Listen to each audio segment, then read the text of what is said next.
Welcome back to The Price of Business. I'm your host, Kevin Price, talking to you about you and your business. Let me tell you, folks, there's something kind of weird going on in our legal system in this country. I've been concerned about it, and I've been talking about it for a long, long time. You know, I've always kind of considered myself sort of a law and order guy. Over the years, I've become a little more libertarian in my perspective, really a lot libertarian, and particularly in the economic front. But it's now kind of spilling over in the justice area, because I'm really concerned about the fact that the United States only has 5% of the world population, but 25% of those who are in the prison are in the United States. There's something very dystopian about that, in my opinion, very North Korea-ish even. And I used to think that that everything from police departments to courts to district attorneys were in the justice business, but I'm pretty sure that they're in the conviction business, and really could care less about whether or not you're guilty as much as whether or not they can prove you're guilty. I talked about in the last segment about bad game show ideas. That's kind of what our judicial system seems to be looking more and more like. I've got an interesting guest today who could talk firsthand about this reality, and I've been looking forward to getting him on the program. And he has a fascinating and I would think even a harrowing story. David Merkatz, welcome to the program. How are you, sir? Very well. Thanks for having me on. And by the way, his website, just for the listener to become familiar very quickly, is wronglycharged.com. You were born and raised in Brooklyn, New York. I couldn't gather that at all from your accent. But at the age of 16, you decided that you didn't like school and wanted to learn a trade. Why did you take the story from there? What I did is I started a profession. I opened up a locksmith shop in Brooklyn, and you had to go through licensing and fingerprinting. You know, they have to check you out to make sure, because you are carrying burglary tools. But in the 80s, my dad moved down to South Florida, and I always wanted to come down to the warmer climate, so I moved down here with him. And I was, interestingly, when I got here, I wanted to find out about opening a business here, and they said there's no licensing regulation of any kind for locksmiths in Florida, which I found odd, because you're carrying burglary tools, you can get into houses, but that's still today the rules. There's no licensing in Florida. So for the first few years in the 80s, everybody needed a locksmith. They would use the Yellow Pages. But as that starts to phase out, then we went to the online, which became cost prohibitive to get the work, because the cost per click and the fraudulent clicks that you would get resulted in we couldn't make any money. So what happened was, back in 2007, we tried to figure out how we could drum up some business and get more work. So we did something that's probably not very nice, but it goes on every day. We registered about 5 names, and some of the names that we registered legally, we got the certificates of registration, were similar to other companies. So, for example, if the name of your company was ABC Lock Shop and Security Center, we registered ABC Locksmith. So a lot of times people would call us. But on the websites that we had, they looked nothing like the competitor's website, and there was even a click-through on the bottom that said, if you're looking for the other company, click here to be redirected. And we checked with 3 attorneys before we did it to make sure there could be no criminal charges, and all of them said the same thing. It wasn't a nice thing to do, but it goes on every day, and you might get sued. Well, we didn't get sued.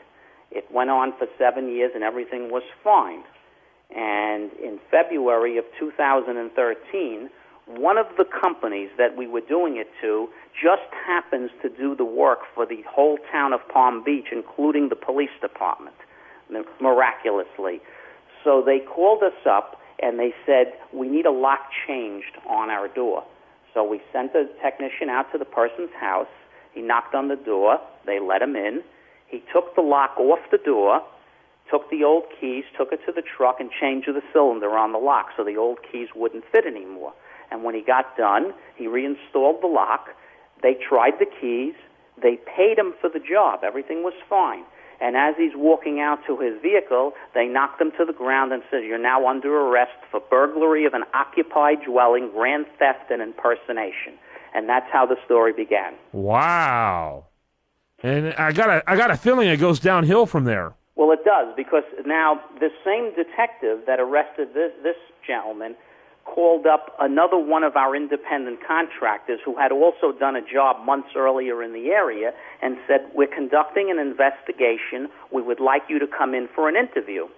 And I had told him, interviews I do on the phone. I don't trust this particular officer because they are allowed to lie when they're conducting an investigation, which a lot of people don't realize. And he went up there figuring he did nothing wrong. He wanted to talk to the officer. And the same thing happened. At the end of the interview, you're under arrest for burglary of an occupied dwelling, grand theft, and impersonation. Wow.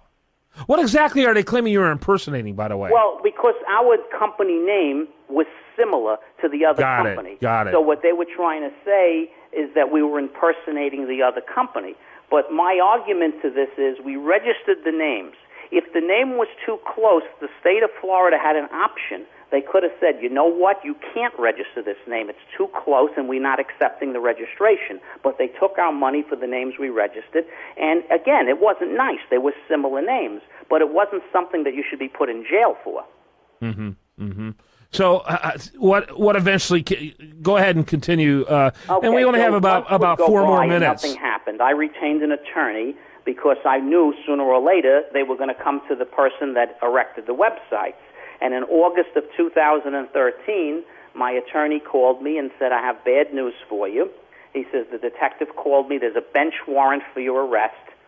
And the charges are organized scheme to defraud, money laundering, and impersonation. And these are all very serious charges.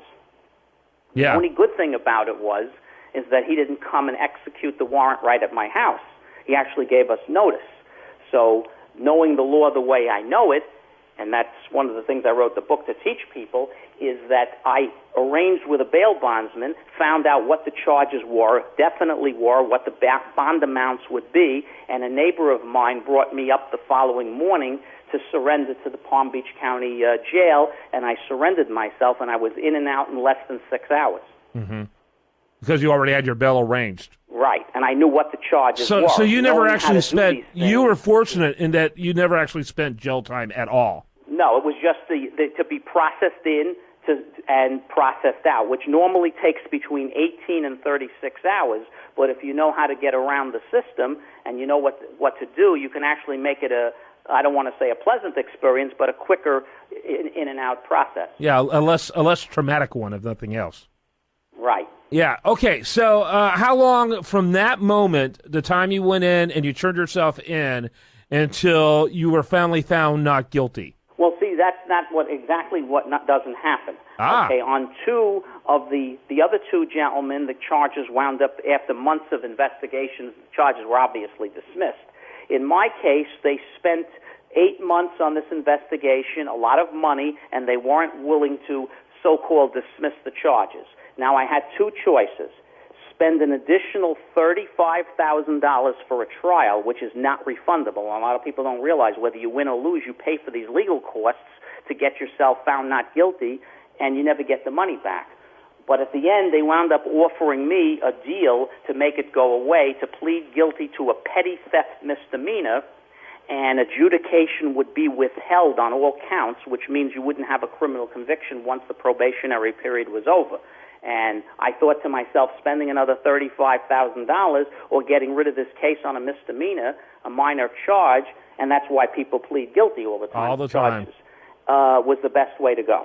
That's unbelievable. So I'm assuming you're never going to be allowed to work in the locksmith's business. Well, I wasn't banned from the business, but I actually got out of the business.